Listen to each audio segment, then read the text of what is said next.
I try not to have a meat substitute be the forefront of my meals, but occasionally I get a craving that simply will not go away, like this BLT that I'm about to make.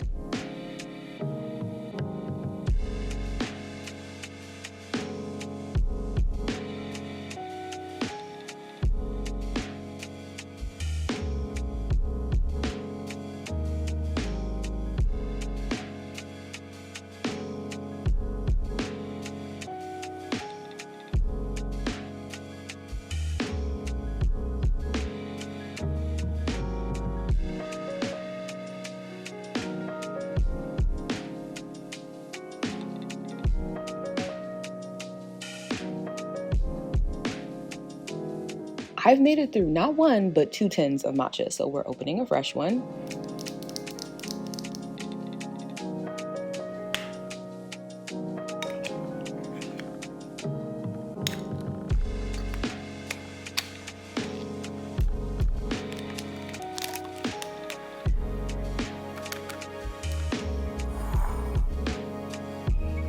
And I'm gonna be real with you, I didn't fully appreciate the love that people seemed to have for cold foam, and rightfully so, because I had quite literally never had it. So I didn't understand the concept of sipping your drink through the foam top that wasn't necessarily sweet in order to sweeten it, instead of just like fully mixing everything together. But then I made this, and I am officially shutting the up, because why was I even in grown folks' business? I should have been worried about myself. You can't judge from outside of the club, you can't even get in. So in my mind, I owe you an apology, and I'm having the dairy-free version, so I know the original must be delicious. I'm thinking about it right now.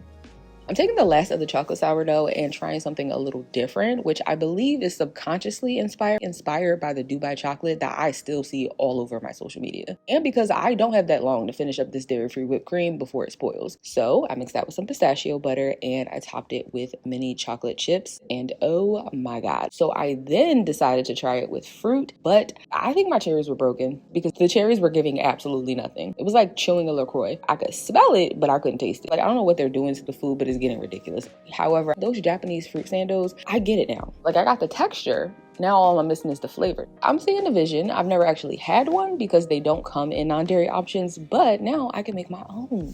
And if you're like, well, why haven't you tried it until now? Because whipped coconut cream is not the same, Samantha. If you eat a plant-based diet, they try to sub that for everything. And I'm tired of vanilla ice cream never tasting like vanilla, okay? There's always a hint of coconut, no matter what it is, and I'm sick of it.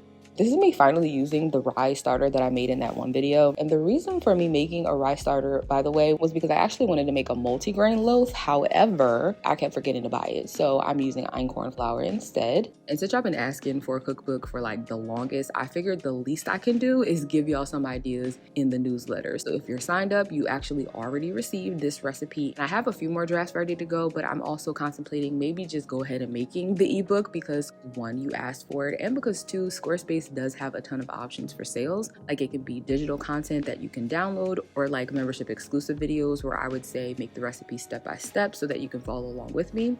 They even have online courses for those who offer detailed programs that need to be outlined over like a period of time. For example, if you're like a personal trainer or fitness provider. And of course, general e-commerce, like if you have tangible items, including your own custom merch, which Squarespace will actually produce and even ship for you. And like any good online tool, they offer analytics so that you can get additional information on engagement and how to better serve your clients or your community. So if you're looking to diversify, they've got all the options. All you have to do is go to www.squarespace.com/abetweene or use my code abetweene for 10% off.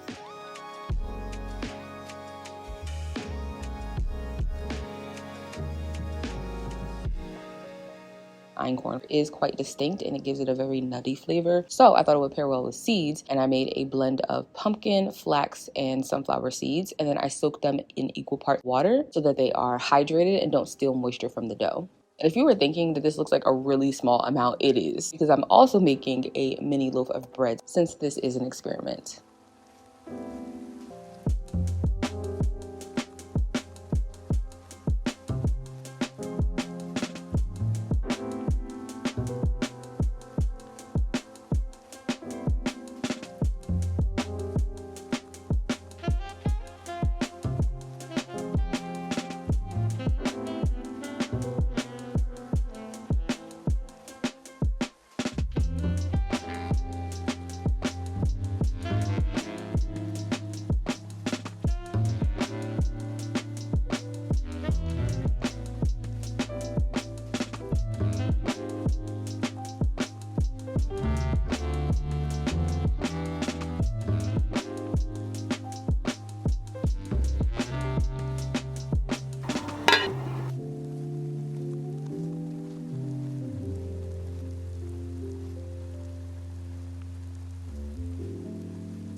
since this is an experiment, I also took some liberties with the timing so that I could see what would happen if I made certain changes, and this is the result. This is what under fermenting your dough looks like. Get small bubbles and then really large ones. If you're like judging me a little bit and thinking, okay, but why would you do it wrong on purpose and like waste ingredients? I would not call this a fail. A, I got really good oven spring. That tells me that my starter did exactly what it was supposed to do. And two, most importantly, this bread was delicious. No matter what your bread looks like, if it's edible, you succeeded. So don't spend too much time obsessing over this. Not making something perfect, perfection is never the goal. Learning is. Don't ever be afraid to switch up your routine at the risk of getting results that you didn't want. When you always win, you don't understand the formula. But having a different outcome makes the recipe.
Now, if you see my last couple videos, yes, I still ain't stopped making bagels. So the bagel for the week, rosemary garlic. Because the little bouquet that you saw earlier was actually a trade for the double chocolate cherry sourdough that I made in the last episode that I gifted to my family. They picked this fresh from their garden, but I also used fresh garlic instead of powdered, and I feel like that actually hindered the fermentation process a little bit. Like, these were good, especially with the chive cream cheese, but they weren't great. It didn't actually give very much rosemary flavor in the end result, but we can try again.